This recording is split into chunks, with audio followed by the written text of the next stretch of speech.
This open meeting of the Conservation Commission is being conducted remotely, consistent with Governor Baker's executive order of March 12, 2020,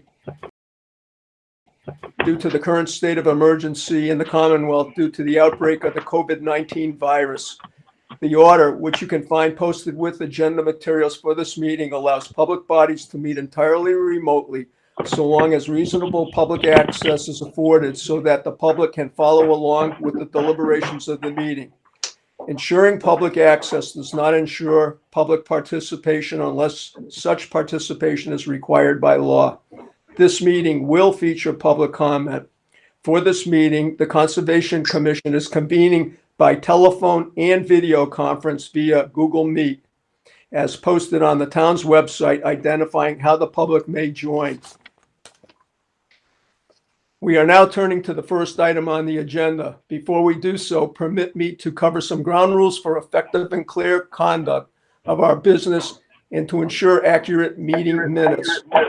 I, the chair, will call on each applicant to make their project presentation. After they conclude their presentation, the chair will go down the line of commission members first and then to staff members, inviting each by name to provide any comment or questions. After commission members and staff have spoken, the chair will afford public comment.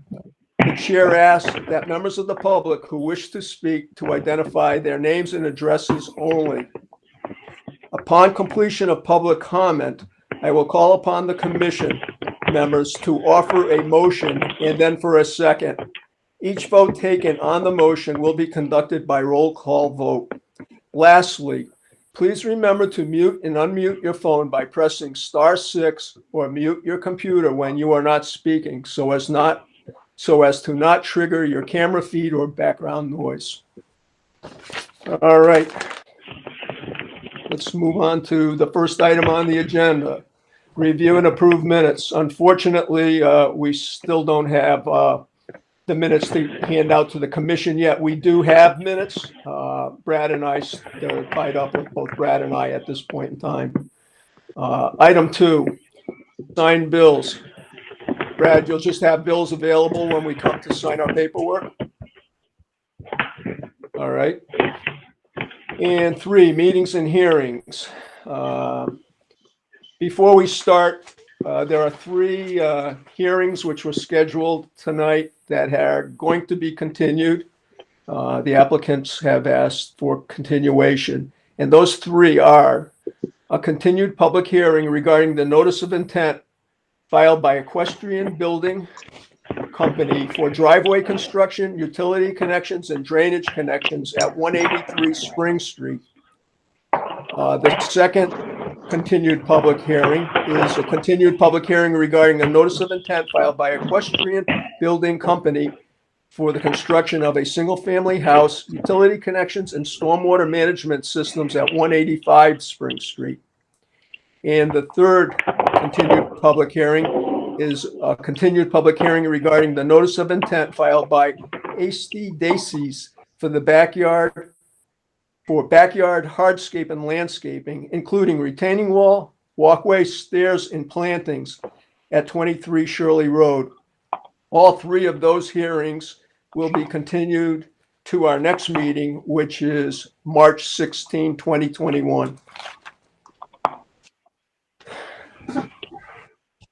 Going on to our first live hearing tonight, we have a continued public hearing regarding the notice of intent filed by the Lakewood Sigmund Association to implement a long-term vegetation management plan at 144 Seoul Street, Newton Pond. We have a representative here tonight. I think it was Anna Chase last month. Mr. Chairman? Yep. They're currently speaking in front of the Boylston Commission at this moment. That's true too. I'm sorry. So we'll push them until they arrive. Yep. Okay. Going on to our next one. We have a continued public hearing regarding the notice of intent filed by 62 Cherry Street, LLC, for the construction of a single-family home at 52 Cherry Street. James Tatro?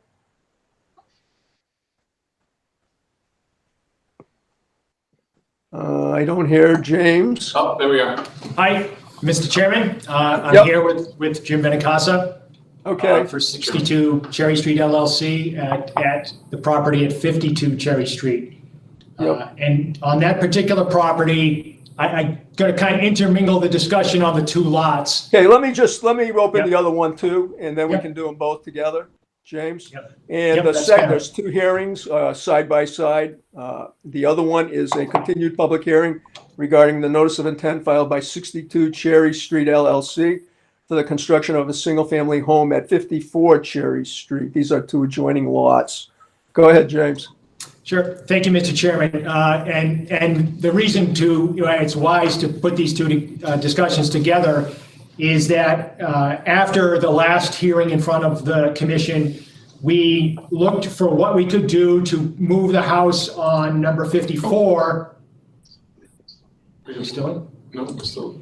Yep, sorry. Excuse me. What we could do to move the house on number 54 further from the wetlands, especially on the east side. And what we did is we moved the lot lines between the two lots, Lot A, which is essentially 52, and Lot B, which is essentially 54. We moved the lot line between them to give more area to 54 Cherry Street.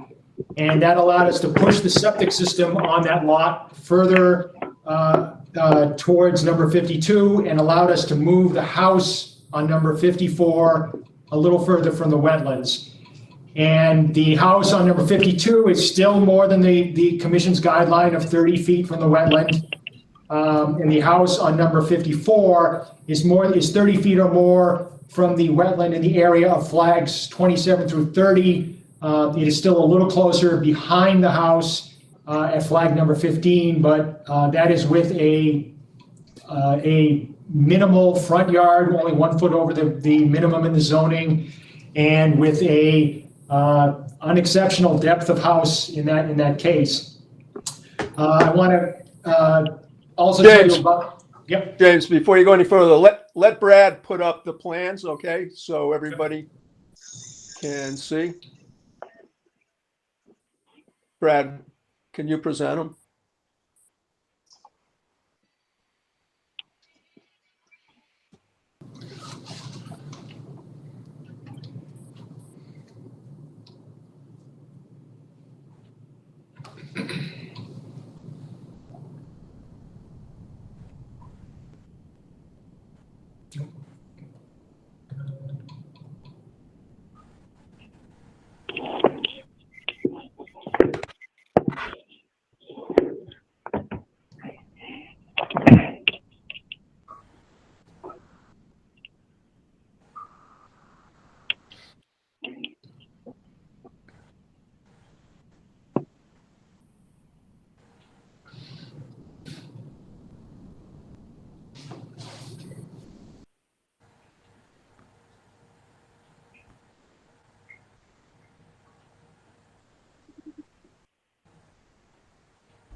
For a second there.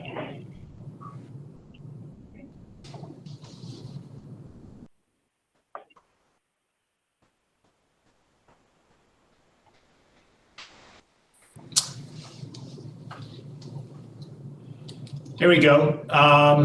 So number 52, which as we're looking at it, is the lot on the left side. What we did in order to help the next door lot on the right side is we took frontage from that lot and to make it a rear lot, a lot with less than the normal 125 feet of frontage, but more than 3 times the minimum area. And by taking some of that area out by Cherry Street, by the road, we're able to push the septic system on the right side lot, as we're looking at this plan, a little further to the west, and move that house proposed on number 54, the lot on the right, as we're looking, a little further from the wetland on the east side, flag numbers 27 through 31. And I should point out that Another change after the last meeting was that Mr. Stone walked the wetland line with the project's wetland scientist, Scott Goddard. And what they agreed to was in 3 locations to basically take out an intermediate flag or 2 and to go in a straight line. For instance, the wetland line now goes in a straight line from flag number 11 to flag number 13. That's on lot on 52 Cherry Street. The wetland line goes from flag number 18 to flag number 22. That's behind the house on 54 Cherry Street. And it goes from flag number 27 to flag number 29. That's also on 54 Cherry Street. At those 3 locations, the wetland boundary was revised pursuant to your agent and the project wetland scientist site walk. And another change that was made with consultation from the wetland scientist was that we added additional instruction on detail sheets about the removal of the various junk items. We added instructions that it had to be done either in winter with frozen ground or in summertime, and it had to be done with the supervision of a wetland scientist, and including, should the wetland scientist so deem, some additional mitigative planting for what may be disrupted in the course of taking out the various items, the car, trailer, etc. I would sort of categorize this as having 3 main changes made to the plans. One was the change of the wetland line pursuant to that site walk. Another was the change of wetland boundaries to be able to pull the house on 54 a little further away. And the third major change, again, was additional instruction in regard to removing the junk items, the timing of it, and how it had to be done under the supervision of a wetland scientist. I'll just try and take any questions that you have. But I think we tried to address as best as we could the major couple of points from the last meeting. Martha. Thanks, James. I just want to clarify the change in the wetland delineation was due to the wetland scientist walking with you and just finessing the boundaries? Well, Scott Goddard, the project wetland scientist, walked the boundary with your agent, Mr. Stone, and in 3 locations they decided that the wetland line as it was drawn was giving too much upland area. And those again were that flag number 12 was eliminated, so the line goes from 11 to 13. Flags 19 through 21 were eliminated, so it goes from 18 to 22. And flag number 28 was eliminated, so the line goes from 27 to 29. Mm-hmm. Okay, thank you. That's all I needed to know. Jason. Yeah, I appreciate you trying to figure this out. I'm still uncomfortable that the right side of the project or the planned house on lot B is still within the buffer. I understand what you've tried to do, but you're still 10 feet within 30 feet, right? So, well, 7 feet, and I should just add one other thing that I forgot about in the course of describing things is that before we had shown a split rail fence proposed at the limit of work on 54 Cherry Street to try and discourage any encroachment. We also added the planting of arborvitae behind the house on 54 Cherry Street, where at all the locations where the house is within the 30 feet. And if you can see that in the note, that's just below flag numbers 13, 14, and 15. I think what you're asking too is that right side, now that we did get accomplished 30 feet, right? It is 30, but it's 26 there, 22. Right. And I see that, and I appreciate that, but as I said, I'm still uncomfortable with it being so close. That's it. You all set, Jason? I am, thank you. Okay. Bob? Tell me, yes, could you tell us again, what are the current distances from the wetland on that eastern side? Sure. If you were standing in Cherry Street, what would be the new left front corner of the house would be 32 feet from the wetland line between flags 30 and 31. It would be 32 feet from that line, and the back left corner would be 30 feet from flag number 27. So that, and the other, and behind the house, does that remain at 23 feet? It's 23, Bob. That in this zone, the required front setback is 30 feet. We show the proposed house is 31 feet from that front line. The house is only, I'm going to put a scale to it just a second. The house is only 30 feet depth through the house, which is not exceptional at all, and it would be 23 feet at the nearest point from the wetland in the back. And again, as I say, in addition to the split rail fence, we're proposing arborvitae in that location where the house is within 30 feet. Well, like Jason, I don't like this result, but I do appreciate that you've at least reached the 30. You've taken some fairly extraordinary measures to reach the 30-foot limit on the eastern side. And that's the extent of my questions. Thank you. I appreciate that. It's James Benacosta from 62 Cherry Street LLC. We're moving the house over so much, and we moved the lot lines over that I'm actually going to have to go for a variance on 52 in order to allow us to put the house outside of the circle to accomplish the 30 on the side. So we're also hoping that once we go in front of zoning board in order to do that, that we would get, if you guys were asked, who would support us on that. But we're actually pushing it to such an extreme that we're going to have to go ask for a variance in order to build the house on lot A. Okay. Thank you. Ken? Yeah, I am concerned about the setback, the lack of a 30-foot setback in the rear, but I do appreciate you trying to mitigate what you could. That's it. Mr. Chairman,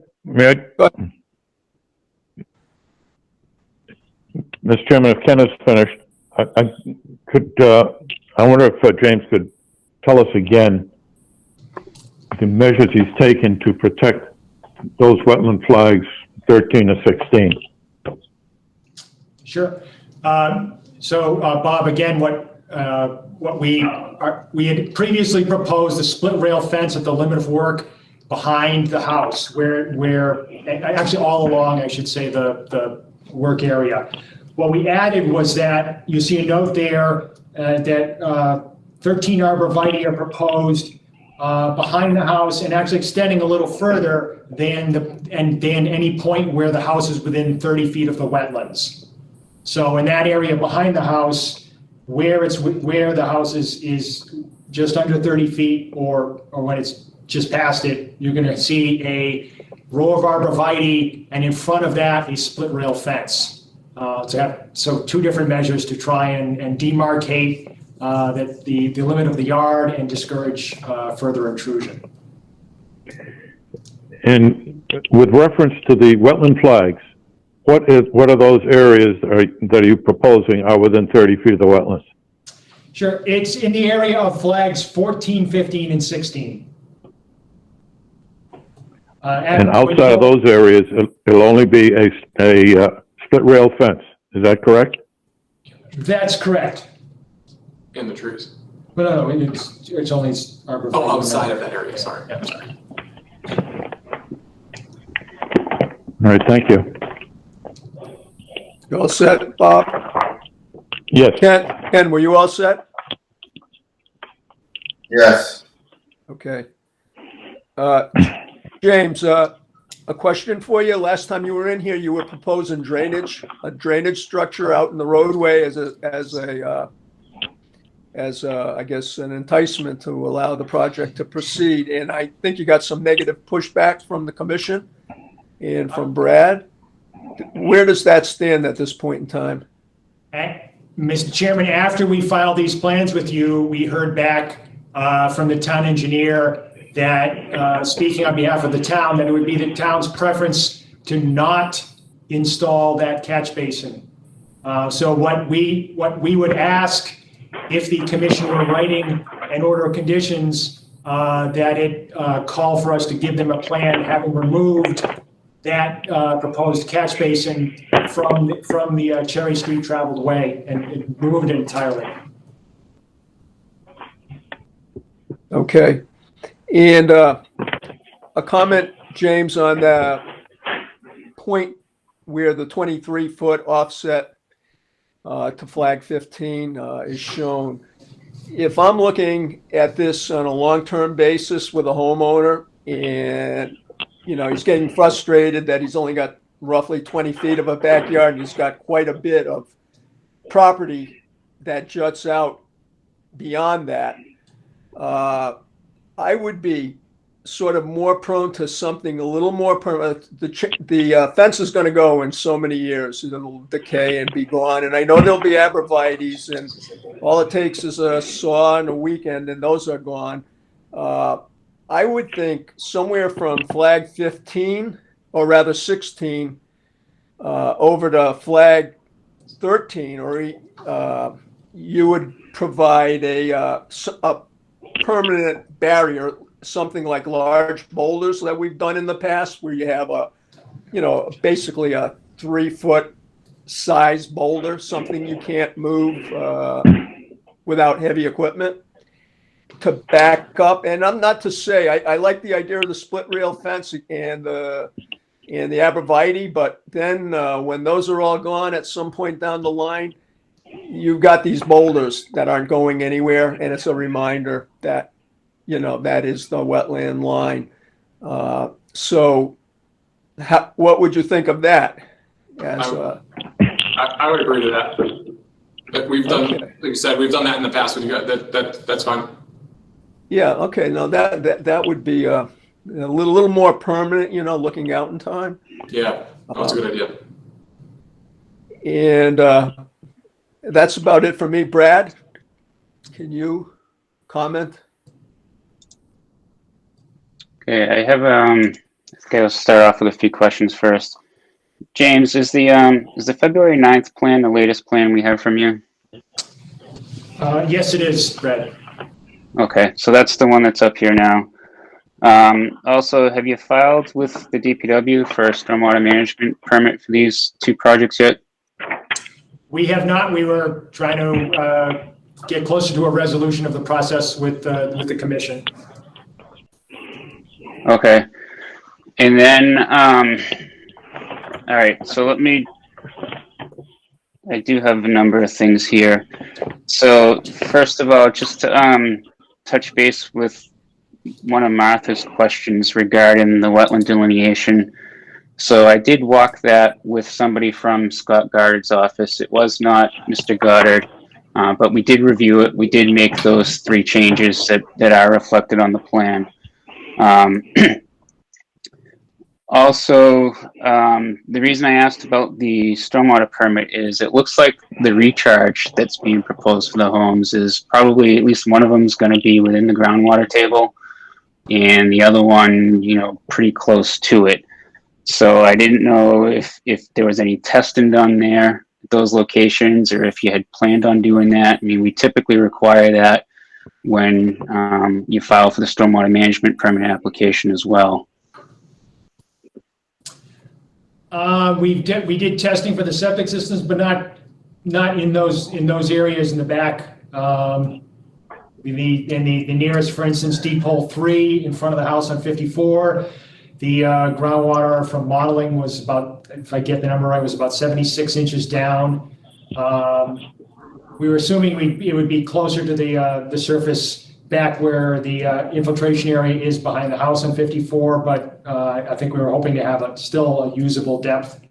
But you're right, we could confirm that.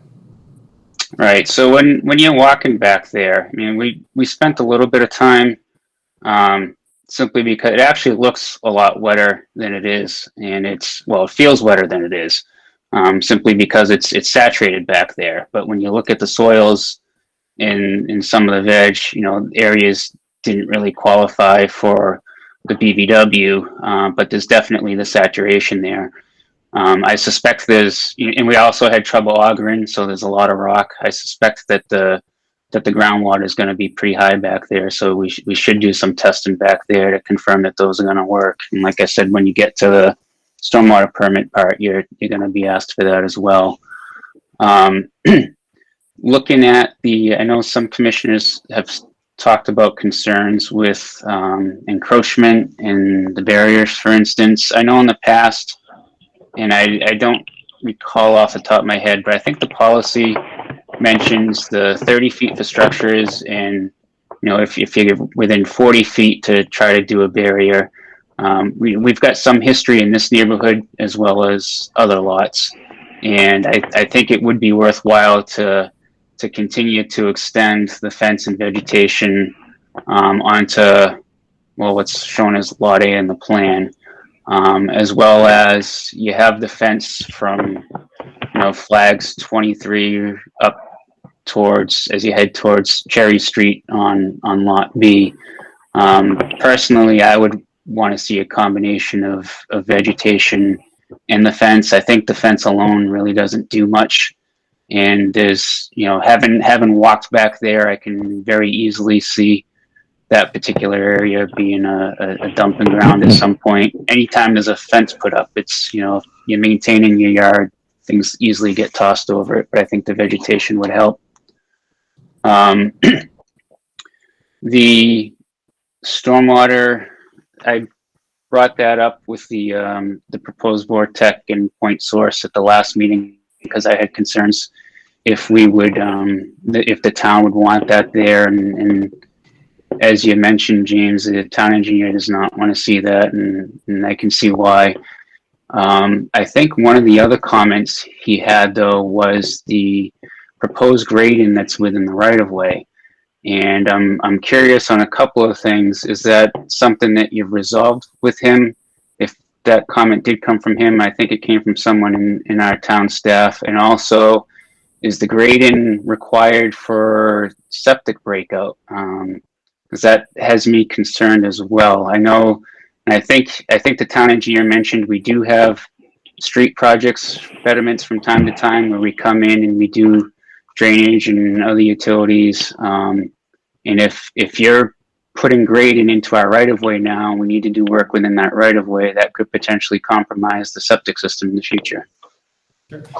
Sure. In response to that one, Brad, I think Andy was probably talking about on 52 Cherry Street, because on 54, we just barely edged into the right-of-way with a couple of contours that we could easily eliminate that.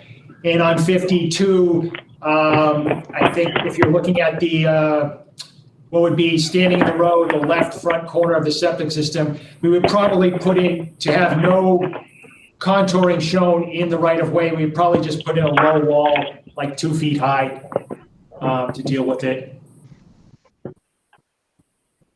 Okay. So yeah, and then the only other thing, just to make the plans easy to read too, if you can put the house numbers on there rather than the lot letters, that way in the future too, we know which house number is which. So I think that's what I have for now. Okay. Let's turn to the public. Does anyone in the public have any questions or comments on these two hearings?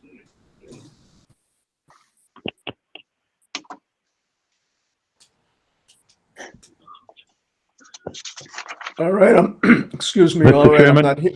Yes. Mr. Chairman, if I may, I have one additional, this is Bob again. I have one additional concern.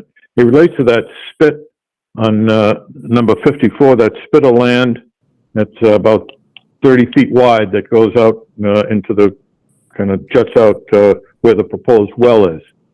And I have concerns there that relate to the protection of the wetland and the boundaries themselves. So I'd like, when in his new submittal, I would like James to suggest something that will protect those resources as well from that 30 feet becoming 40 and 50 feet. Sure, and Bob, I think the suggestion that the chairman made earlier about using boulders, especially behind the house where the house was within 30 would be maybe a good choice in that location too, where it's just trying to I would fend agree off- with that. Yep. I would agree with that. You suggest specifically sized boulders and set apart on center. Yep. Fair enough. Thank you. All right, I didn't hear any questions or comments from the public. Looks like there's a little bit of work to be done, James, on these two. Would you be requesting a continuation tonight? I guess so, Mr. Chairman. We'd ask to continue to your next meeting. All right, these two hearings will be continued until our next meeting, which is March 16th, 2021. Okay. Thank you for your time, everyone. Thank All you. right, Thank thank you. you.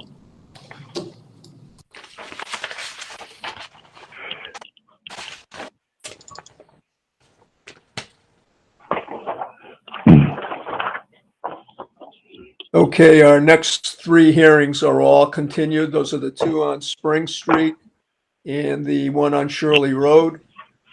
So let's move down to a continued public meeting regarding the request for determination of applicability filed by Westbrook Crossing Trust for the removal of brush, a fallen tree in Detrious at 6 Essex Drive.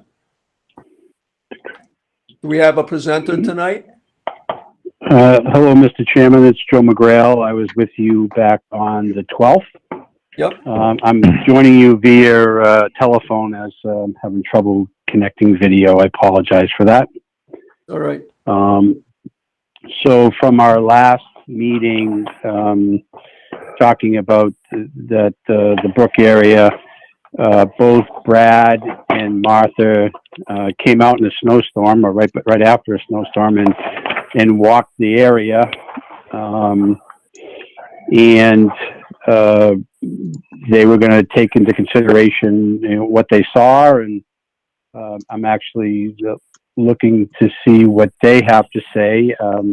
Part of our conversation was that, and I'm not going to put words in their mouth, but there was a retaining wall where vegetation was growing out of, and they didn't see any reason that we could not clean what was growing on top of the wall or coming out of the wall, perhaps 1 foot away from the wall into the I guess the wetland area. And there was one tree in consideration to be identified as an ash tree. And I believe Martha pointed that out, that if it was an ash tree, that tree could be cut down because of a potential beetle problem. So I'm here to basically see what the commission has to say to Westbrook Crossing, and I'm all ears. Okay, Joe. Let's go right to Martha. Martha? Yep, I'm here. Sorry, I just had to unmute my phone. Joe, that was a fantastic recall of our meeting. So you do have things coming out of the retaining wall, vegetative growth that should be cleared to protect the wall. The fallen tree was certainly part of the wetlands natural habitat, and I believe we recommended that you should leave that, as well Correct. as the brush that was just Yes. a natural growth. Did you end up getting an arborist to identify that potential ash tree? We have an arborist on staff, well, an employee of ours. We had to send him a picture because he wasn't doing much work around here. And I don't know that answer 100% as of this meeting today. Okay. But I know, go ahead, Martha, I'm sorry. No, I was just going to say the recommendation holds. If it is not an ash tree, that tree should be left. It's not posing a danger in its current growth form. Okay. But if it is an ash, it will become attacked by the emerald ash borer beetle, and it will, in a couple of years, pose a hazard. Okay. I know one of the other trustees took a picture and sent it to him. I don't know the answer off the top of my head, but I can certainly get back to you or Brad to let you know, along with sending the picture as well. Okay. That's fine. So I'm all set, John. Okay. Jason, do you have any questions or comments? No questions, no comments. Thank you. Bob? All set. Ken? All set. Brad? I'm all set. Okay, do you want to make a Mr. Chairman, you want to get anyone from the public? Is there Okay, anyone yeah. else? Yeah, that's true too. Is there anyone from the public interested in this hearing tonight to make any questions or comments? Okay, All right, Mr. Chairman, Go ahead, Bob. I would move that we issue a negative determination with respect to this request, providing for the clearing of materials from the wall and the removal of one ash tree. Do we have a second? Second. Okay, all in favor? Let's do a roll call. Martha? Aye. Jason? Aye. Bob? Aye. Ken? Aye. And John? Aye. Okay. Mr. Chairman, may I ask a question just so I know exactly what's... So I hear a negative determination. That's probably to our That's a good thing, Joe. That's a good Oh, that's thing. a good thing. Okay. Yeah. All right, good. All right, thank you. So you don't have to go ahead with any other filing, but your Okay. work is going to be limited to the work that Bob outlined in his motion. Okay. Okay, and is exactly as Martha stated. So that tree doesn't come down unless it's found to be an ash tree. And Agreed. we'll work that up in our determination when we issue it too. We'll put that wording in there. So if it's Okay. if it's not an ash tree, it stays up. If it is an ash tree, Understood. it can come down. And, Okay. Okay, Joe? Yeah, sure. If you don't mind, if I could ask one more question, because I've never been part of this process. So what is our community's next step to do with the committee? What am I supposed to do next? You'll get some paperwork from the town showing what our decision was tonight. So sit tight till you get that. Brad, can you chime in here and tell Joe how he'll get it? Yeah, we'll send it to you via email and also put it in the mail. Okay, perfect. I want to thank you all for taking the time to listen to us over the last couple of meetings. Martha and Brad, thank you for coming out and looking at the area and for your recommendations. It's truly appreciated. All right. Thank you, Joe. Yeah, thank you. Have a good night, everyone. Good night.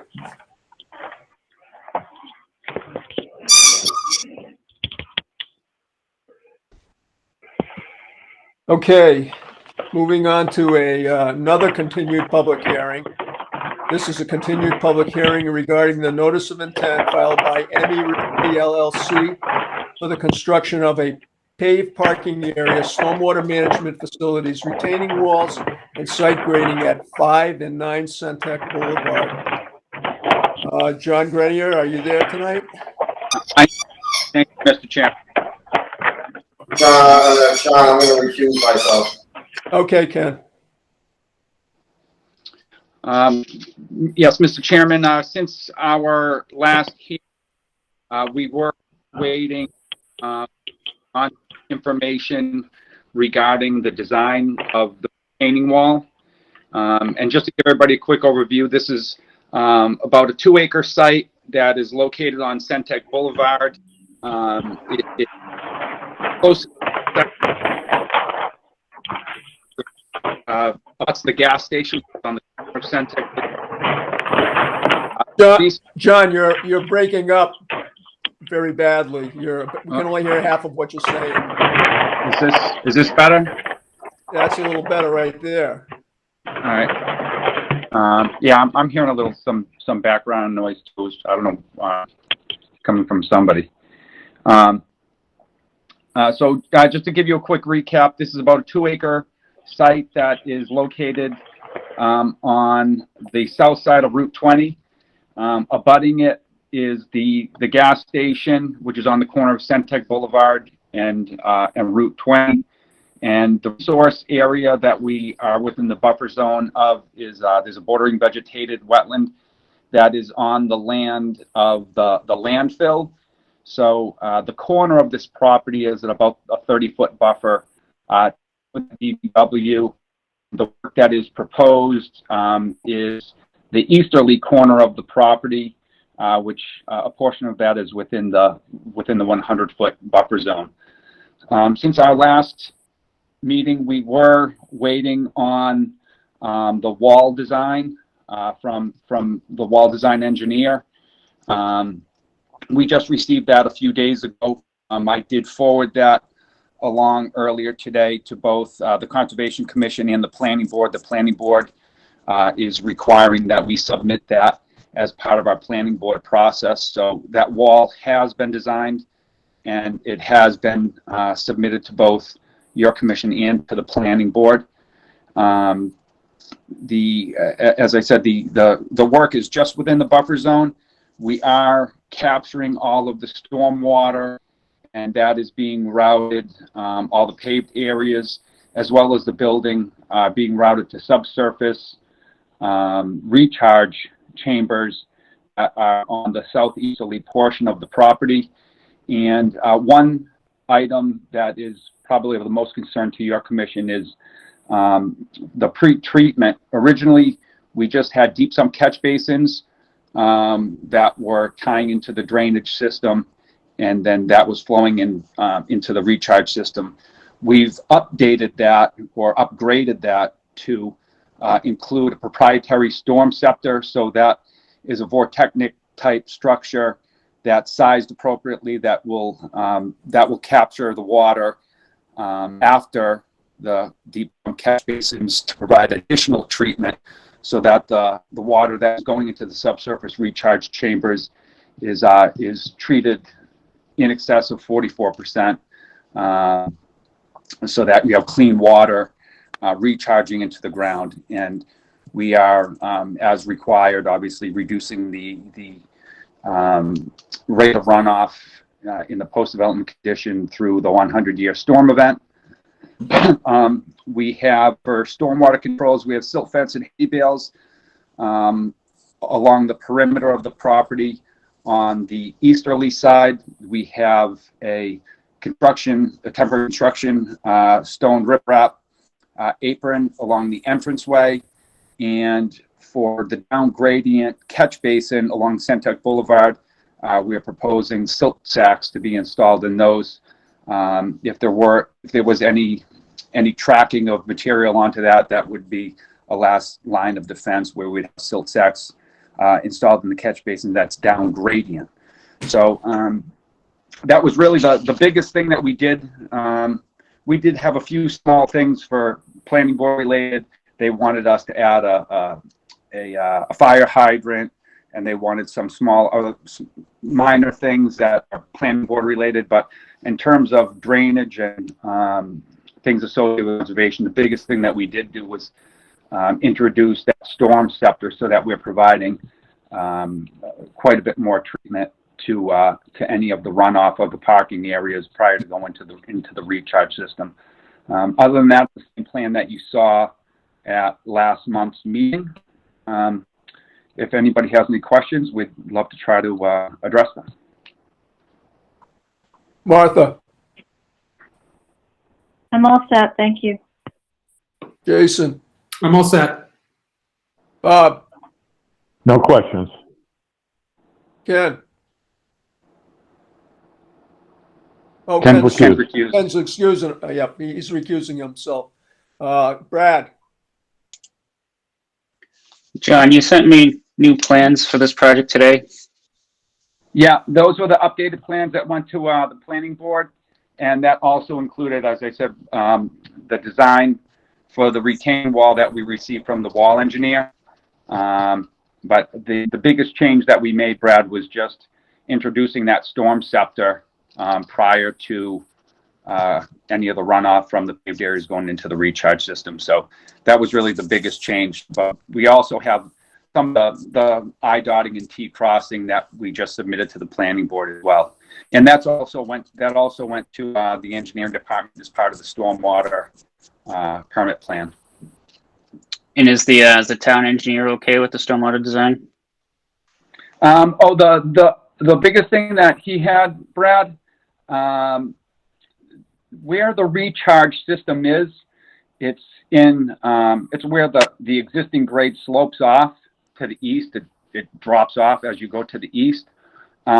Originally, he was a little bit concerned with on the high side of that some of the chambers might be within 2 feet of seasonal high groundwater. So we shifted those over a little bit just to make sure where the chambers were on the high side of the slope. We pushed them over a few feet just to make sure that we were more than 2 feet above seasonal high groundwater for that small section of the slope on the high end. So that was one small thing that we did too. I neglected to tell you. Okay, and refresh my memory again. I think I asked this last month, but have you filed for the stormwater permit yet, or? I believe we did. Because Andy did review it, and that was his comment. So they've seen the whole drainage, and they've seen the site plan. So yes. Because Okay. he had a comment, planning board a comment letter, Graves Engineering had a comment letter, and Andy had a comment letter from engineering. All right. So are you close to getting a stormwater permit from them at this point? Has Vincent weighed in on this too, or? I just received the letter from Andy over in engineering. Okay. So I guess there's two concerns I have. I haven't looked at the revised plans yet.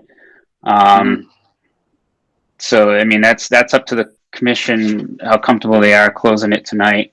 But also if you're not through or far enough along with the stormwater permit review, there's some risk if there's a revision or something else that's required that you got to come back to the commission at some point too.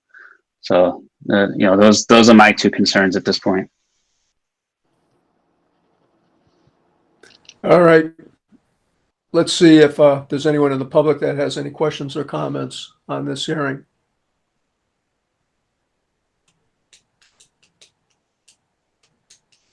All right, I don't hear any. Brad, I never like to close a hearing until you've seen the final plans. They just came in this afternoon, too. Mr. Chairman, Yep, for what it's worth, my position is that we should give Brad a chance to look at the plans and make a recommendation to us. that's what I'm needing to do. And that's fine. I know my client, he's not going to be looking to start this till the weather breaks. So I'd rather have all the I's dotted and T's crossed, so that we're not, coming back for minor later. So I'd rather have everybody give the full blessing. Yep. All right, we'll continue this hearing until our next meeting, which is March 16th, 2021. Okay, thank you, Mr. Dent. All right, And thanks, Joe. also, I have the other hearing for Main Street, Right, and we needed to get some additional flagging updated. Right. And with the snow and the freezing, we weren't able to get that accomplished in the past couple of weeks. So we're going to be looking to continue that hearing. So yeah. all right, well, let me just read it and then you can officially request it and then we can. Sure. Okay, the next hearing is a continued public meeting regarding the notice of intent filed by Leuven Realty LLC to construct a 4,080 square foot medical office building, paved parking area, stormwater management facilities, and site grading at 235 Main Street. Okay, John, do your thing. Yeah, as I just stated, we would like to request a continuation on that. I did, after our last meeting, go out and take a look at the drainage channel that runs perpendicular to Main Street on the left side of the entrance driveway. Yep. I believe if there is anything, just because it drops off fairly quick to the channel, but it does look like there's an area beyond that on the neighbor's side that may get inundated.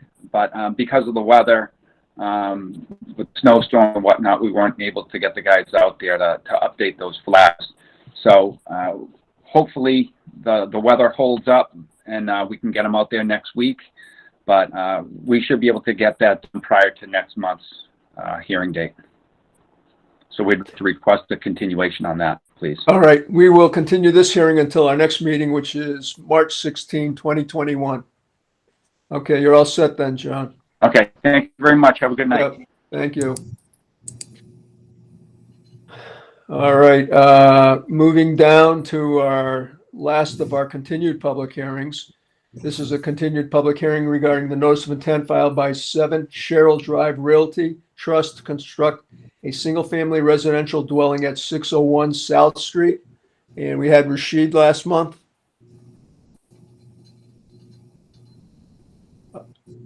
Do we have a presenter for? Yes, good evening. This is Joe Bacradon. Okay, Joe. Joe, You want to make your presentation? sure. I'm here on behalf of Rashid. He's recovering from recent surgery. So I thought I would try to recap where we're at and then reach out for some feedback from the board. You may recall that Rashid has purchased this, what was Lot 12, a building lot from Fran Zaretti. We're down the north side of South Street near the Zaretti property. There was an order of conditions, a site plan from 2015 that was extended, I believe, until sometime July of 2019. That has all lapsed. We're here now with a fresh proposal for the commission to consider. I can share the screen unless... Yes, please do that, Joe.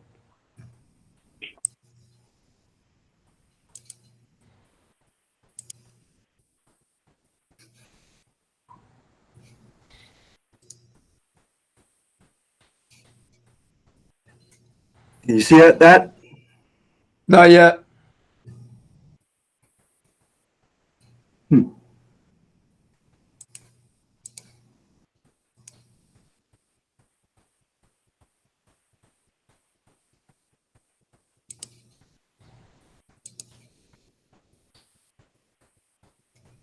All set there?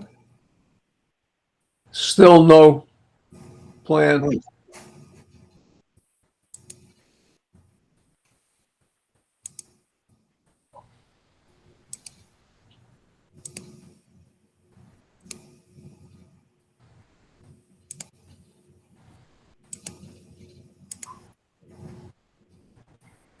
How about there?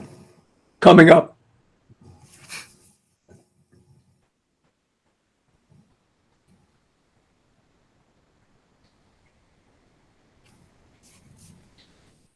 It's up, Joe. Okay. As you can see, we are on the north side This is the existing field, light brush, the former hayfield. The parcel slopes from the southwest to the northeast, so the bottom left to the top right. Back in April of 2020, Art Allen from Ecotech redelineated the wetlands that you see down here on the northeasterly side. Zone runs through the corner of the house, through here. We are proposing municipal water connection and an on-site septic system at the rear of the home. One of those trenches and the grading to support the breakout is within the buffer zone. Portion of the home is also in the buffer zone and the grading to the easterly side. We have proposed stormwater system to handle the rooftop runoff in the front yard. One section of that system is in the buffer zone, one is outside, greater than 100 feet to the BVW. We have set the home up so we have a driveway entry left. There'd be a construction entrance there, crushed stone to catch the mud falling off the vehicle tires. We are walking out along the easterly side to reduce that grading. All those changes are dramatically different from what the commission saw in 2015. The total disturbance on the property is down about 15% from that original filing. The disturbance in the buffer zone is a 25% reduction, and our minimum distance, the closest distance we have to the wetlands, is now 47 feet as opposed to 31 from 2015. So we have made some changes that I think are in line with the goals the commission has laid out in the past.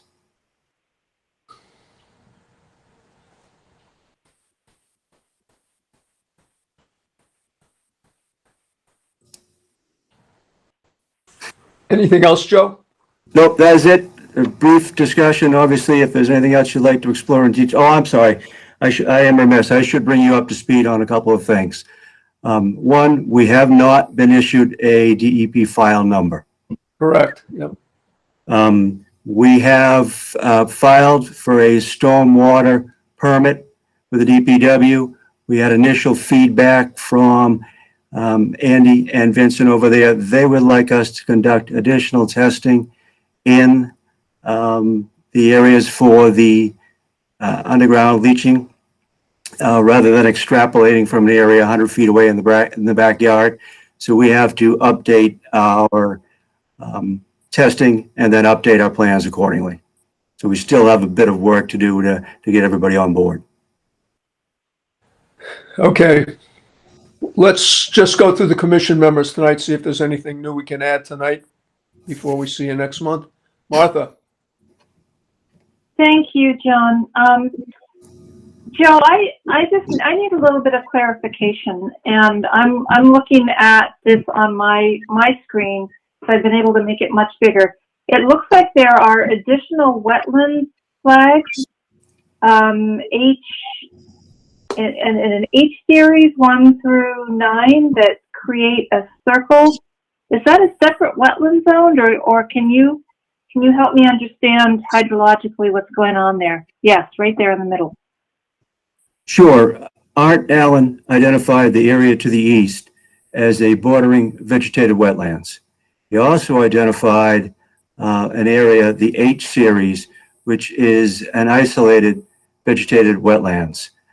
Think related to vehicles in farm maintenance, some construction vehicles. There's a small indentation there that has become an isolated wetlands. Without a bylaw, without a certain set of parameters, this is neither town nor state regulated, federally regulated, so it's a non-jurisdictional wetlands. Okay. Thank you very much. I appreciate that. I have no other questions. Jason? No questions. Bob? No questions. Ken, No questions. Brad, Yep, I do have a few. So I have been speaking to some of our staff regarding the stormwater permit. I reached out to them because I had some concerns with the plan. A couple of things. The infiltration system is too close to the foundation as currently designed. And also I was looking for more details with respect to the groundwater elevation. So some testing in that area as well. To go back to the wetland question that I think Martha had brought up, there is a isolated wetland there. I did walk that lot after this notice was filed, so I have seen it very recently. There's definitely a break between that area and the BVW that's nearby. Probably from how the land was used / farmed in the past. You kind of see where that cart path is through the stone wall there. That's what breaks the connection there currently. So it's non-jurisdictional, isolated in that area. What did concern me though, having been on the site, seeing how very wet it is, and looking at the plan, I think the plan shows. It shows some deep test holes and some perk testing within the vicinity of the septic system, which happens to be at that isolated wetland as well. This isn't something that the commission used to be particularly concerned with, but the reason I'm bringing it up is because I do think that I need to send a message at least to the health department at this point, because the report that I'm seeing from the wetland scientist indicated there is hydric soils in that isolated wetland, which is why it delineated it, and I would agree there. But the deep hole testing that's in that wetland is showing a seasonal groundwater elevation of close to 3 feet. For hydric soils, you need to have the model in at less than 12 inches there. And it looks like the perk testing shows that it was less than 2 minutes an inch, so it's pretty well drained. So to me, it's indicative that you actually have a groundwater table there. If the commission wants, I can send a message to the health department, see if they are inclined to revisit the testing on their end while we go out and do the testing for the recharge system. It's not something the commission needs to be concerned about, but being familiar with Title V and stormwater and everything, I kind of look at it as a whole, and it's something that I think, as the design engineer too, may want to revisit at this point just to confirm the soils in that area before the septic system gets designed and constructed. So I think that's all I have. One more thing, the erosion control, it doesn't look like there's a great detail for that. And I don't also like to see straw wattles. It kind of left it in the air as to what somebody would be using for that. So my preference would be to see the silt fence and the hay bale.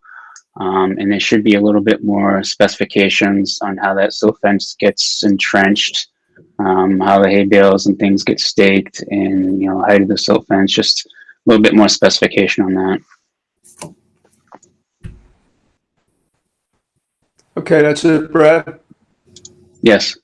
All right, let's just see if there's anyone in the public that has any questions or comments on this hearing tonight.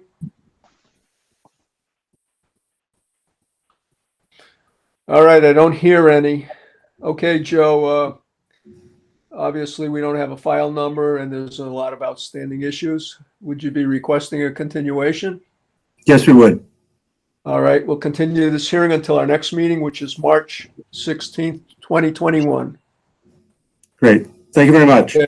Thank you, Joe.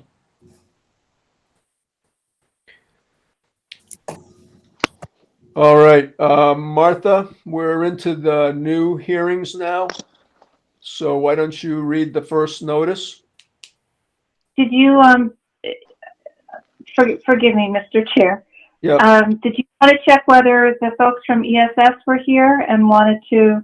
I saw Peter Collins had logged in. I don't know if Peter can tell us. Peter? Thanks, Sean. I believe everybody is here. Oh, okay.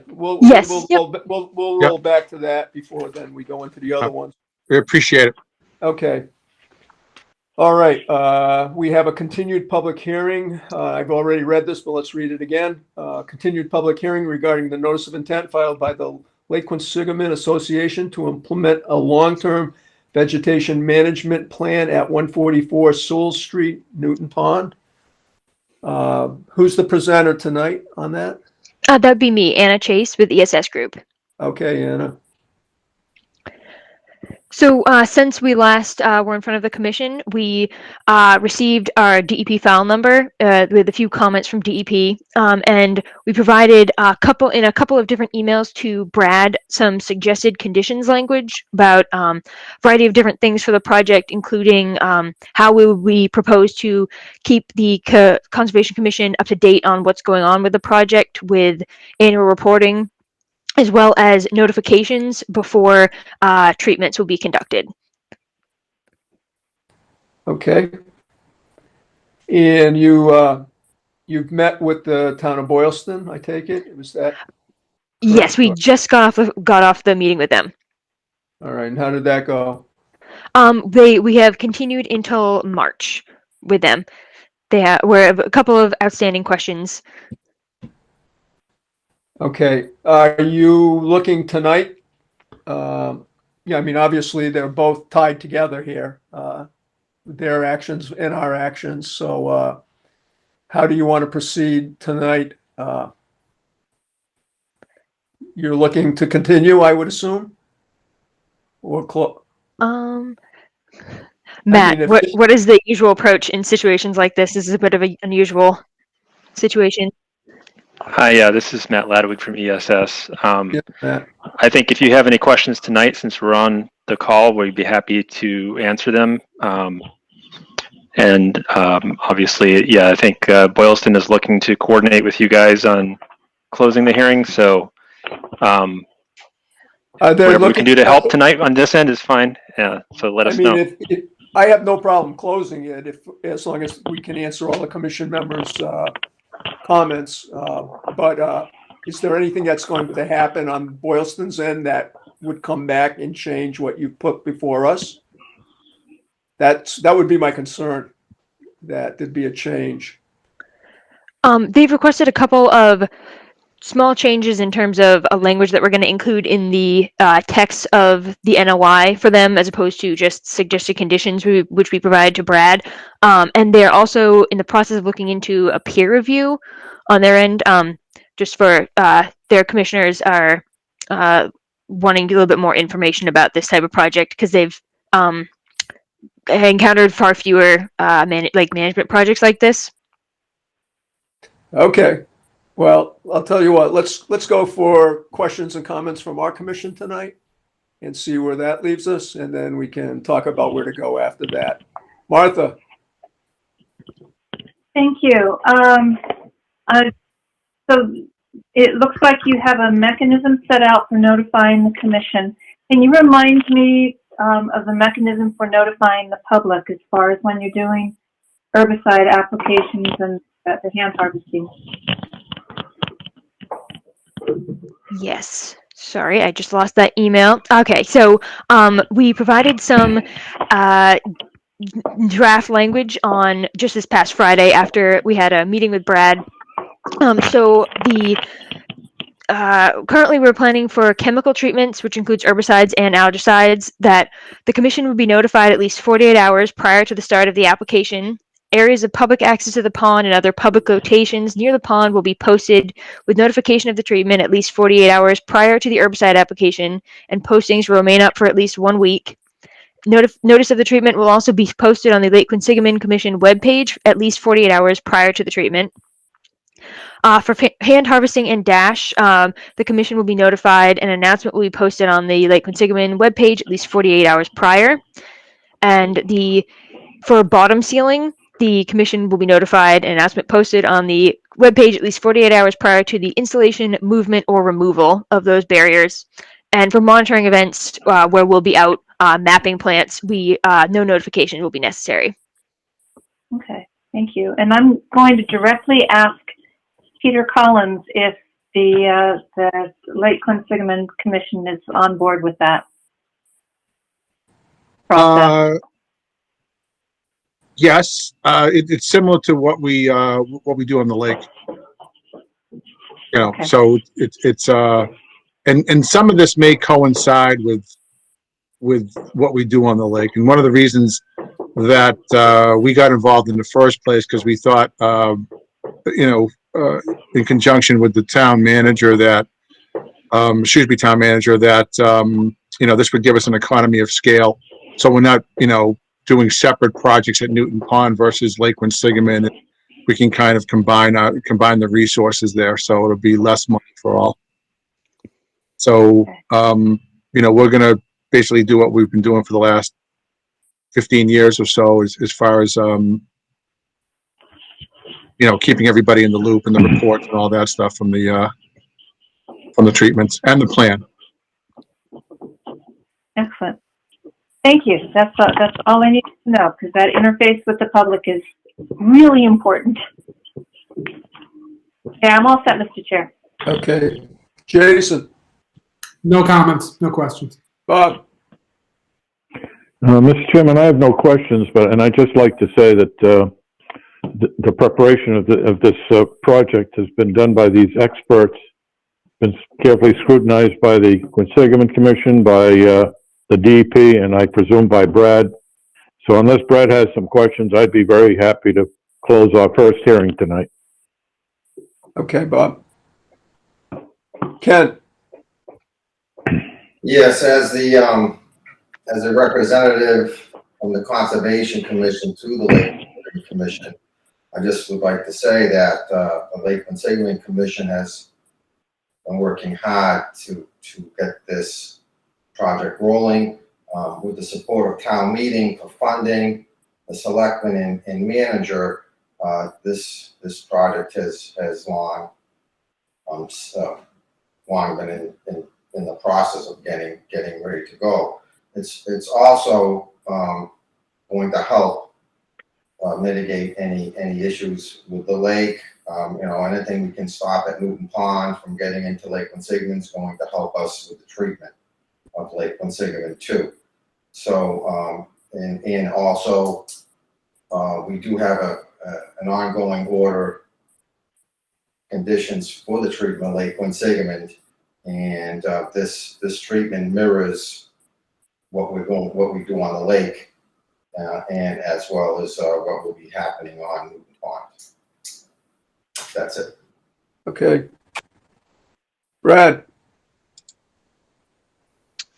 So I did receive that email for the commission regarding the proposed conditions. I put it in the drive. I'm not sure if everybody's had a chance to look at it or not. The only concern I had with respect to those is I was fine with all of them, except a little bit hesitant with the bottom barriers. I think we would want to be notified of what's being proposed where, rather than just allow that activity to happen with notification.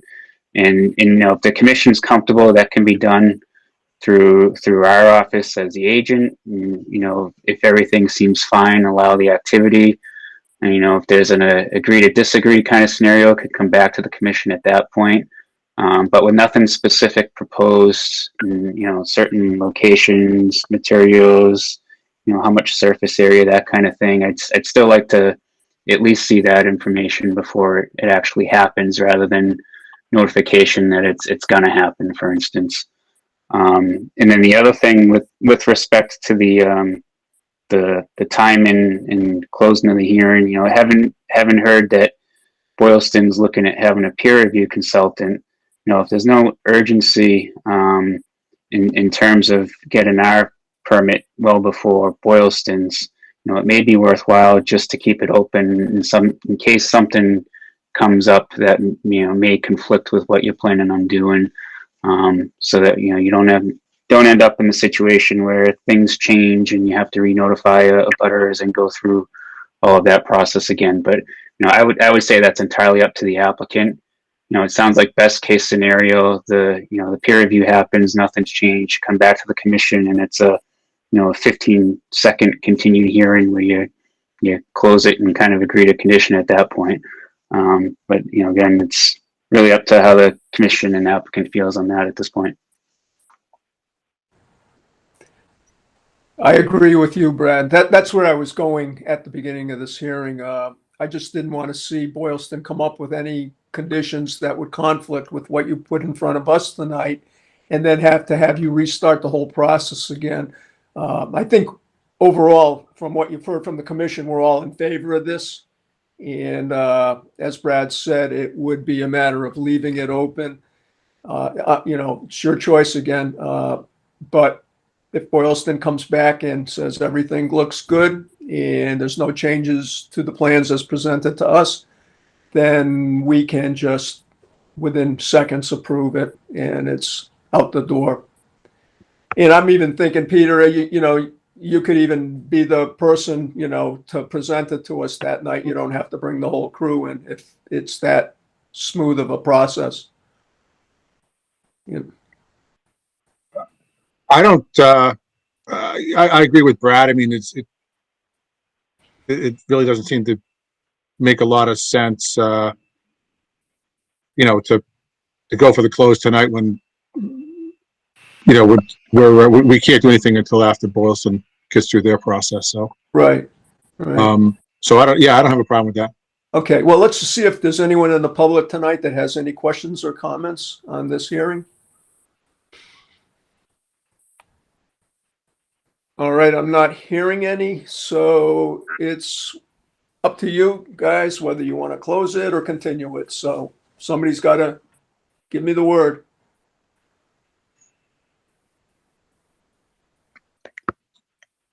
Are you asking us? Yes, I'm asking you guys. You have to. Okay, I'm sorry. I wanted to make sure you weren't asking the other commission. I guess we request that we continue it. All right. We'll continue this hearing until our next meeting, which is March 16th, 2021. All right, Okay. thank you. All right. Thank you, guys. Thank you. Thank you.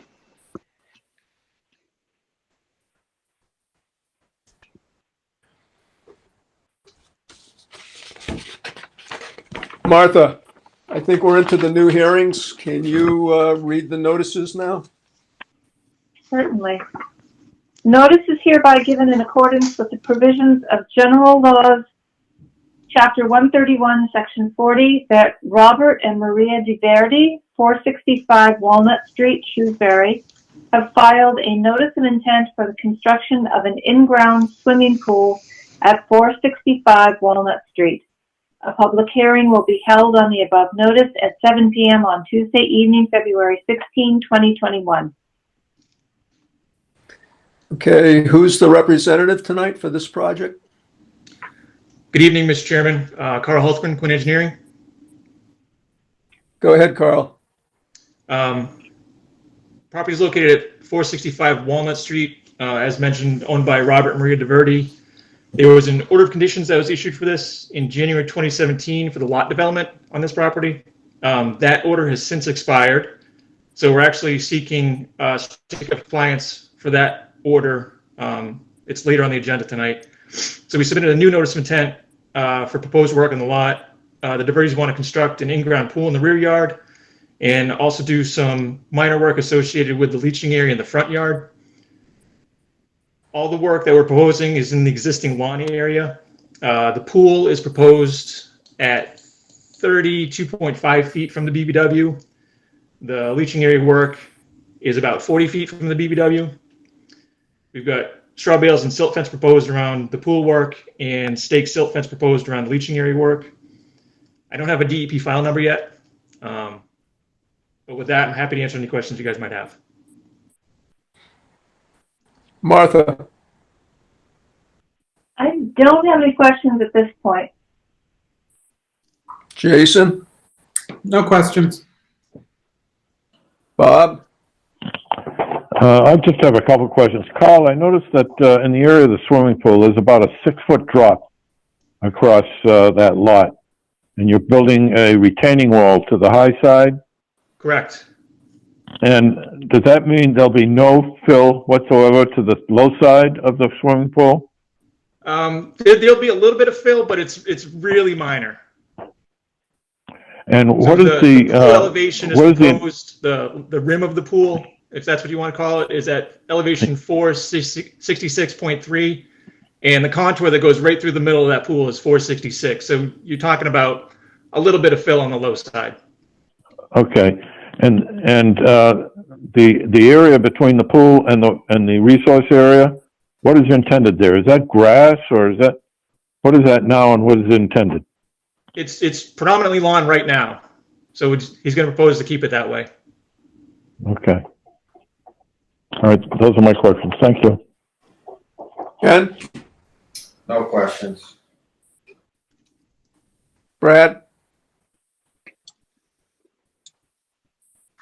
So the only question, or the only comment I have rather for the commission is that there is a certificate of compliance requested concurrently on this agenda, and I would ask that the commission wait until a new order gets issued prior to issuing the certificate, just in case for some reason the applicant decides not to do the pool. He or she still has something in place to finish up the outstanding, grading and anything required for the septic system there that was part of this. That's my only comment there. And I did miss a little bit of audio at the beginning, and I'm not sure if there was a mention if the DEP file number had been issued yet.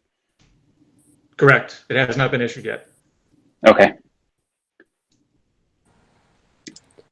That's All it, set, Brad? Mr. Chairman. Okay. Does anyone in the public have any questions or comments on this hearing? All right, I don't hear any, Carl. Without the number, Carl, will you be requesting a continuation? Yes, please. All right. We'll continue this public hearing until our next meeting, which is March 16th, 2021. Thank you. Okay, Carl. Martha? Ready? Okay. Yep. Notice is hereby given in accordance with the provisions of General Laws, Chapter 131, Section 40, that Jessica Cipro, 312A South Sigmund Avenue, Shrewsbury, has filed a notice of intent for the construction of an attached garage, deck, and walkway at 312A South Sigmund Avenue. A public hearing will be held on the above notice at 7 p.m. on Tuesday evening, February 16, 2021. Do we have a presenter tonight? Yes, Mr. Chairman, this is Scott Jordan from Ecotech, representing the applicant, and I've asked Carl Holtgren to hang on for a second, the project engineer. I appreciate it, Carl, in case there's any technical questions. Ecotech was present on the property in October to evaluate the site and identify wetland resource areas. The site, of course, is on Lake Quinsigamon, and there's a stone retaining wall at the edge of the lake. We determined there is no BVW on the site, so the stone retaining wall serves as the bank of the lake. And let's see if I can bring up the plan here.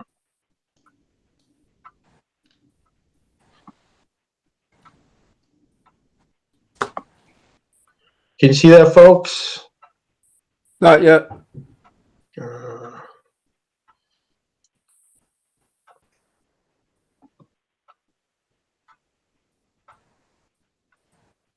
Try again here. How about now? It's a no? No. Let's see. Carl, do you happen to have that plan handy? Yeah, let me see if I can find Scott. Thank you. So these folks are proposing some buffer zone work. This is an existing single-family house, and they want to add a second-story addition. That in itself is not subject to the act or the regulations and requiring a permit. However, some associated work is located within the buffer zone. at the rear of the house, if you're looking at the plan on the left side of the property, we're proposing an attached garage at the rear of the house. You can see on the plan, so at the bottom of the plan, that's the southerly, the plan is oriented north. We have the lake, the retaining wall. Carl is showing the 30-foot local setback. And then we have the 100-foot buffer zone at the top of the plan. So the proposed attached garage is in the outer buffer zone, away from the lake. It's on slab. As part of that project, they're going to realign some existing paver walkways, and Carl has hatched that on the left side of the plan. That's work within the buffer zone. Again, existing walkway there, we're going to realign that. And as part of the second story addition, they want to do a deck overhang, and the only earthwork associated with that will be the footings for the deck. That's really the entire project. Minor buffer zone work, outer buffer zone for the garage, and just sonotubes for the deck. I'd be happy to answer any questions if you have them. Martha. Are you proposing any significant ground disturbance that would require any erosion barriers? We are, well, it is relatively minor ground disturbance, certainly in the inner buffer zone. We are proposing a straw bale and silt fence barrier, which is on the third sheet there. Carl just brought up. Thank you, Carl. Yeah, so the straw bales and silt fence go around basically the lower third of the site. You can see them, they're the sort of the gray dashed lines that are sort of wide, and then along the property lines, we're proposing just stake silt fence. It's really a building addition on top of the existing foundation, so it's really not a lot of earth disturbance that's going to happen. The foundation for the proposed garage will be the majority of it, but that's located on the very extreme end of the 100-foot buffer. Okay. And nothing with the pavement, the pavers. I'm sorry, what's that? Sorry, can you help me understand the pavers project, because I'm not sure what the current conditions are? Sure. So yeah, sheet 2 there, Carl. Thank you. Yep. Here's the existing conditions. There's a house and a driveway. The driveway comes off South Quincy Ave. There's a walkway that leads from the end of the driveway up to the house, and then a walkway that goes along the side of the house. I'll zoom into that here if you can see that. So the house with the existing walkway, and the walkway sort of steps down towards the lake and in the back of the lot. And then the proposed conditions are, we're basically taking the driveway, realigning that with a new garage, and then reconstructing the walkway so they have a foot access from the driveway to the proposed building entrances, and then continues onto that existing walkway that goes to the rear of the lot. Okay. All right. So you're doing a little bit of addition. There's no demolition there. There's demolition of the driveway and then replacement with the existing walkway. Right. Okay. Okay. I think I'm set. Thank you very much. Sure. Jason. I'm all set. Bob. No questions, thank you. Ken. All set. Brad. Brad's good. Is there anyone in the public that has any questions or comments on this hearing? All right, I don't hear any. If the commission is amenable, well, we don't have, do we have a? We do have a DEP file number, Mr. Yep, Chairman. We there do. is one Yes. on this one. Yep. Okay, good. Let's take a vote on whether to close the hearing. Martha, make a motion. Bob first to close it. Bob, you want to make a motion just to close the hearing out to make sure that everybody's... Yes, Mr. Chairman, I'd love to. I'd like to make a motion to close this hearing. And we have a second? Second. Okay, all in favor? Martha? Aye. Jason? Aye. Bob? Aye. Ken? Aye. And John, aye. All right. The hearing's closed. Thank you very much. Have a good night. Okay, you too.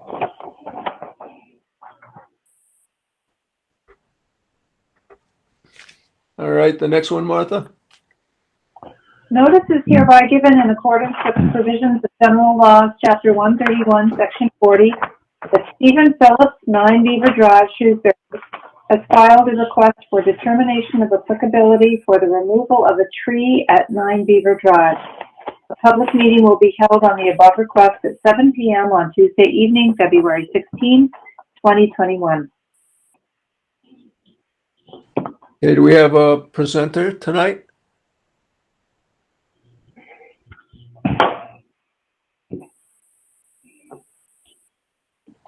Is there anybody here? Yes, Stephen Phillips. Okay, Stephen, why don't you tell us a little bit about the project? Okay, I have a large white pine tree. It has fungal damage. It's 40 feet from my house. And I'm afraid it's going to go into my living room. All right. Last August, we had tropical storm Isis. It was August 5th. And the winds took 2 other pine trees down. One of them crushed a barn, so that's why I'm kind of fearful of this. All right. So it's one tree. Yeah, just one tree. All right. How far from the house was it, Steve? 40 feet. 40 feet. Okay. Martha. I have no questions. Bob. Jason, rather. Sorry. It's fine. No questions. Bob. No questions. Ken. All set. And Brad.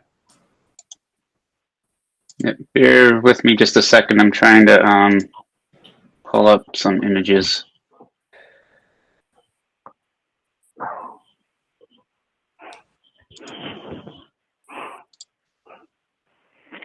Yes, good evening. We had disconnection, and I'd like to put the last person that was trying to connect with you with regard to 312A, South Quinsimmon Ave. That hearing is closed, unfortunately. We've closed that hearing, so the opportunity's been missed to make any comments at this point.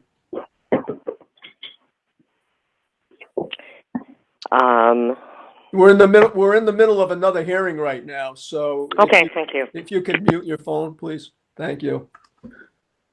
All right. Okay. So we got contacted actually by the landscaper working for the applicant on this lot.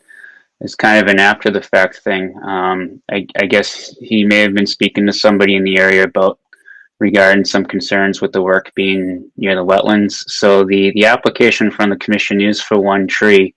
But what really happened is there were a number of trees that were cleared on the lot. And there's one remaining that the applicant would like to take down. So I told him before you do any additional work to go ahead and put in an application with the commission. John, is the photos up? Is it sharing okay? Photos up. Yep. Okay. Photo. So it shows, there is a wetland back in this area here. Does show that there were some trees cleared. I think there may be a better one. It seems to be loading slowly because these aren't this fuzzy. But you can see, there's a number of stumps back there. This would be where, the swamp is out through this area here. So, a number of trees that were cut are, pretty close up tight to the wetland resource area. Not not a lot that was removed, but definitely that's a little bit clearer, at least image-wise. But so the trees were pretty mature. It wasn't some a ton of clear cutting that was done. It was just the removal of mature trees, and there really wasn't understory that was there. And I have that gives a better overall picture. Yeah, so the swamp would be back through here. There's a stream that runs right through it. We have a filing that was done on the adjacent lot where this shed is towards the top as well. When they had delineated the wetland for their lot, it showed the stream coming through here too. So my biggest concern initially meeting with the applicant was to make sure that there wasn't some project proposed back here, because some of it is wetland and all of it's within the buffer zone. And he indicated to me that that wasn't the case. It was really just a concern with the trees. And in terms of the work that was performed, it was all done except for that one last one. I did take a picture of the tree, or at least I thought I did, for the applicant when I was out there, but for some reason it didn't actually take or save. That tree is actually kind of off the photo towards this lower right corner out in this area. So it's probably the furthest tree from the wetlands in terms of anything that would or was cut out there. So I don't have any concern with that one at all. The bigger issue was the work that was done, closer to the wetland. If left alone, I think the area will come back, but that's really up to the commission. It's the commission's call at this point. There's somewhere between close to maybe 10 mature trees that are no longer there. But I don't see any wetlands that were actually impacted themselves. So as long as the property owner understands that it shouldn't really continue to alter that area, let nature take its course, I think that's one option that the commission could consider for that. I do have one other image that I saved. Yep, so let me share that one too.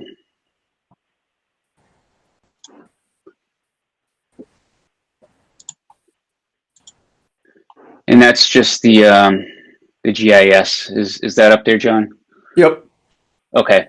So it shows there were mature trees back in this area. That's really the bulk of those that were there. It looks like a lot, but it's not a lot. It's just the canopy is covering quite a bit of it. So those stumps that you did see in the photos were pretty much the extent of what was removed. And I don't think there's really any damage to the wetland. Fortunately, the work was done almost right up to it. The bigger concern was making sure nothing else happened at this point, and that last tree to be removed is up in this area. So I don't have any concerns with that one at all.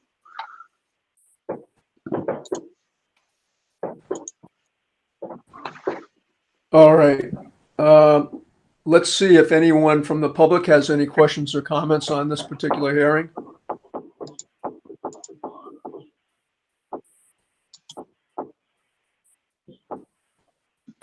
All right, I'm not hearing any comments from the public. It's a Mr. little Chairman? different than was presented, but just going. Mr. Chairman? Yes, Bob. Oh, I have a question of Mr. Phillips, if that's appropriate. Sure, go ahead.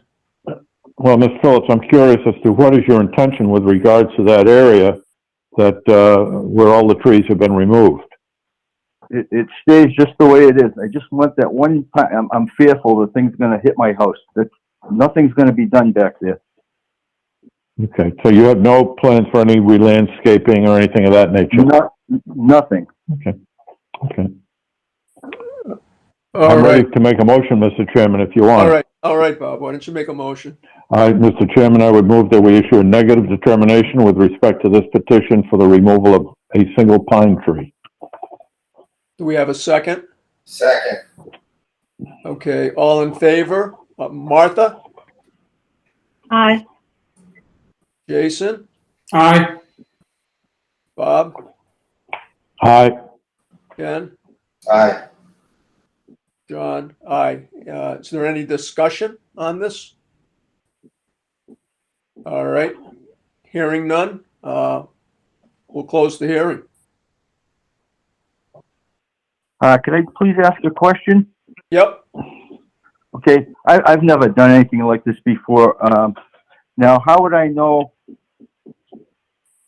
whether I can do this or not? All right, here, a negative determination is good, which means you can take down that tree. It just means you don't have to go through any further filings with the commission. So you will be able to take that tree down. You have to wait until you get the actual paperwork from the town. I'm going to let Brad explain to you how he's going to send that to you. Brad. Yeah, so we'll send a copy to your email address and also into the mail as well. Okay, great. I appreciate it. Thank you. Okay. I wouldn't probably do this anyways. I'm sure I'll get the paperwork. There's snow on the ground, so it probably won't be done until the spring anyway, so. Okay. But just let that area come back naturally. That's one of the conditions here. Yes.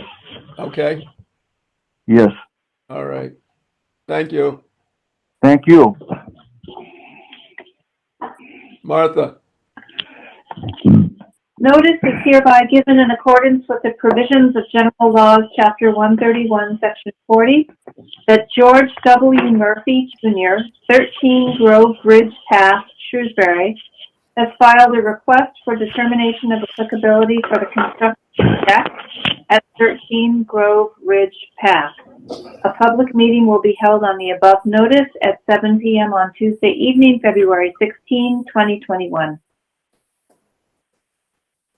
Do we have a presenter for this hearing? Yes, it's Mike Heaton from Mike Heaton Construction. What we're proposing to do is extend the existing deck that they have 8 feet off the back of the house. We're looking to extend it another 4 feet and make it 16 feet wider than it is now. Mike, do you have a plan that you could share with us? I'm actually on a different laptop than mine, so I wouldn't be able to pull it up. I know that Brad might have a copy of it. I didn't know if he would be able to bring that up.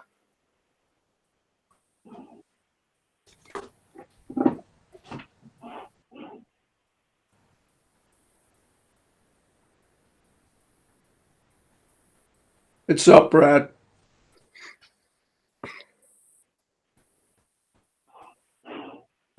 All right, Mike, why don't you tell us again what you're doing on? So if you look at the back of number 13, you have an existing deck, which is highlighted in the lighter lines, and then you have the darker one that has the 36 feet underneath it. That's the line of the new deck that we're proposing. Okay, and give us some idea elevation-wise. Where is this at grade roughly, or are we? Correct. All the area that's around the existing deck now is lawn, and it's essentially, I think, about 10 inches off of the ground, off of the grass. So we wouldn't be changing any of the elevations or anything like that. And in terms of dimensionally, describe how it's coming closer to the lake. Is it roughly, what are you? It's roughly about 4 feet going towards the lake. 4 feet beyond the current deck right now? Yep. So it's an expansion of 4 feet wide, closer to the lake. Correct.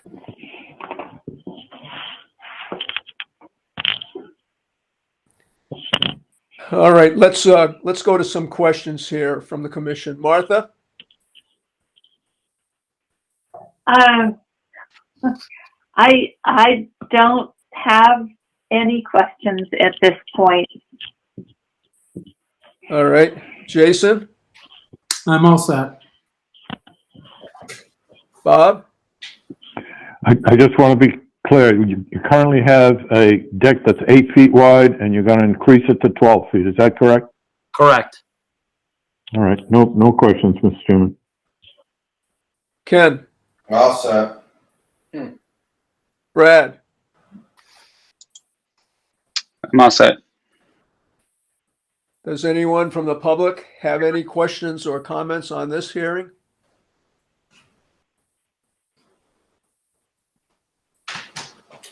All right, hearing none. Bob, would you like to make a motion?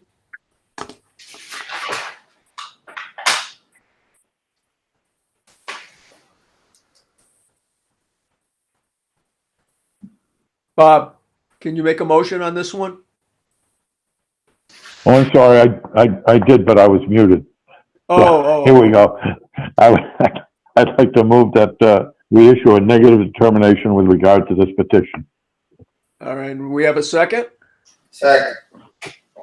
Okay, all in favor? Martha? Aye.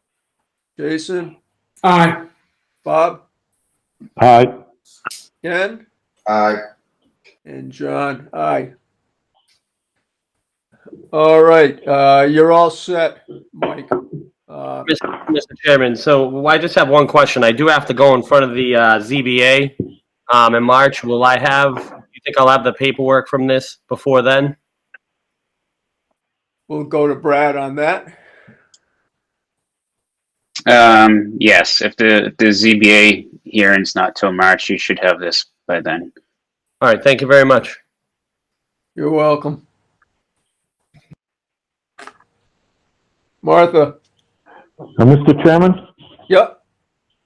I'd just like to say, if he goes before the ZBA and the ZBA requires him to reduce the size of this deck by any degree, he shouldn't have to come back to us, as long as it, if it's a reduction in size of what we approved. I wonder if we can condition our RDA to say that. Maybe that's a good idea, Bob. Anything less in size would be approved under this. That's possibly, Right. Brad, was that okay to do it that way? Well, it's up to the commission, but rather than try to wordsmith too many what-if scenarios, generally, if somebody has a project where they're pulling it away from the wetlands like that with a simple minor modification of a footprint, I haven't had them come back to the commission for that. If they were going more towards the resource area more, than yes, but if they were scaling the deck back, right. But in terms of documenting that's what I'm the thinking. plan, in terms of documenting the plan, but Brad, for your files, you don't mind it if it's not accurate. I have them. Yeah. Okay, I thought I was on mute. I have them send me an updated plan for the plan of record, but where it's pretty minor, obvious, less impact like that. Just do it that way rather than come All back. right. Yep, that sounds fair. Okay. Thank you again. Okay, Mike. All right, Martha, we're on our last one, I believe. Notice is hereby given in accordance with the provisions of General Laws, Chapter 131, Section 40, that Sumit Michael Padyaye, 7 Adams Road, Shrewsbury, has filed a request for determination of applicability for the construction of a deck at 7 Adams Road. A public meeting will be held on the above notice at 7 p.m. on Tuesday evening, February 16, 2021. Do we have a presenter tonight? Hi there, my name is Jake with ZB Construction. How are you doing tonight? Good, thanks, Jake. So pretty much you might recognize the address from late fall last year. 7 Adams Road is on the corner of Adams Road and Beth's Road. We came to you guys in the fall for a remodel, renovation, reconstruction of a existing deck into a 4-season finish space with a small deck attached. The footprint of that was going to remain the same, so it was going to be 12 feet off the house, running 21 feet, and 5 feet of that was going to be uncovered, and then the 16 by 21 was to be covered and finished. So we're done with the bulk of the construction with that first phase, and the homeowner wanted to add a extension of the deck heading towards the other end of the house. So it's still going to be 12 feet off the house, and it's going to be 12 by 11 with a 4 foot by 4 foot landing and a staircase about 10 treads tall. It's about 10 feet off the ground. We're going to be adding 3 helical piles, which will be 12 feet off the house, and an additional 2 for the 4x4 landing on the side of the deck. So that's pretty much it. I don't have any visuals. I wasn't supposed to be on this meeting tonight. I got put on the spot about 2 hours ago. My partner couldn't make it, so. All right. So this is basically it's an elevated deck, except the stairway coming down to grade. Yep. All right, Martha. I don't have any questions. It doesn't look like it's going to be any closer to the replication area than the original one. No, it's going to be still 12 feet off the house, and the staircase, as you see on the picture, is going to be on the right side, heading back towards the front of the house. Okay. All right, I'm all set. Thank you. Jason? No comments. Bob? All set. Ken? All set. Brad? I'm all set. Does anyone in the public have any questions or comments on this hearing?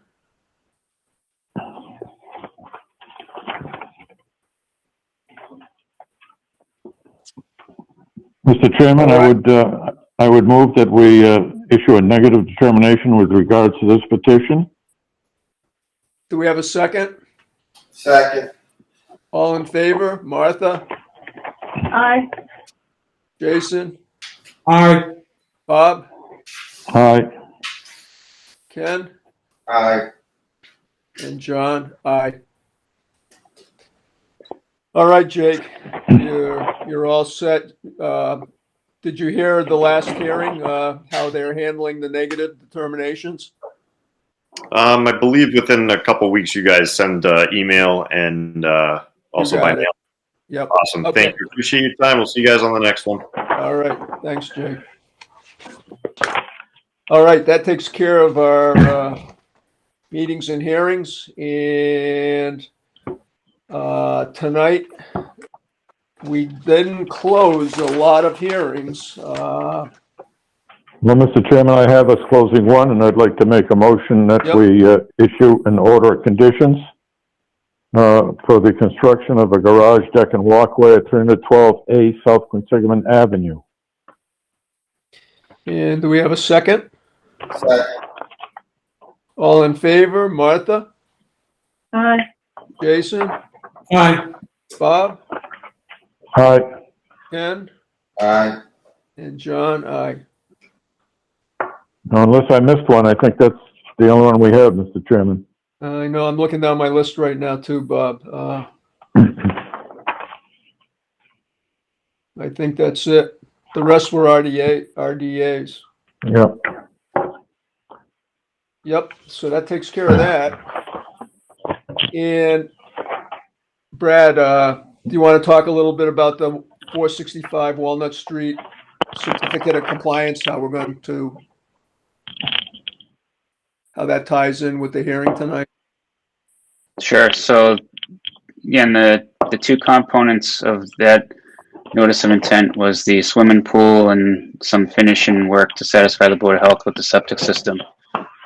With the pool being optional, but the septic work likely something that has to happen, I would suggest that the commission condition issuing the certificate of compliance once the new order has been recorded.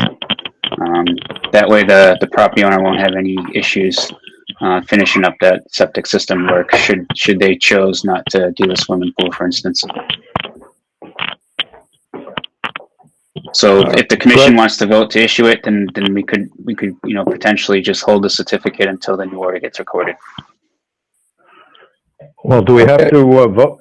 Are we under some time constraint to vote it tonight, or can we wait and vote when we issue the order of conditions? You're not under any time constraint now. Then why would we issue it just to have a condition on it? Why don't we just wait?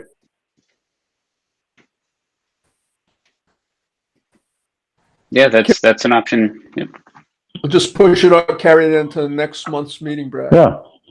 Okay. Okay.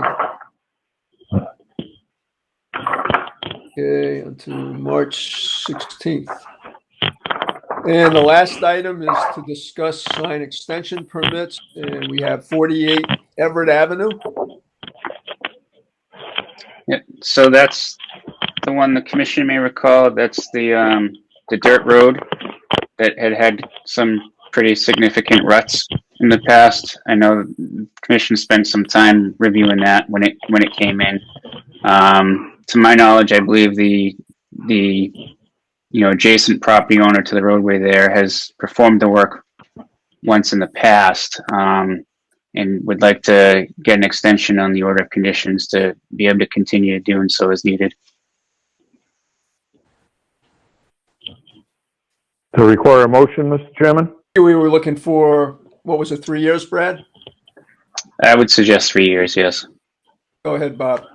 Mr. Chairman, I would move that we issue an extension to the order of conditions previously issued at 48 Everett Avenue For 3 years. for 3 years.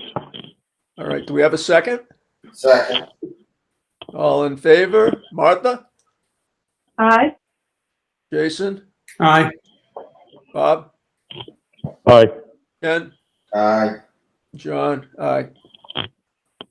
All right, that takes us to the end of the agenda. Anybody have anything they want to discuss tonight, or?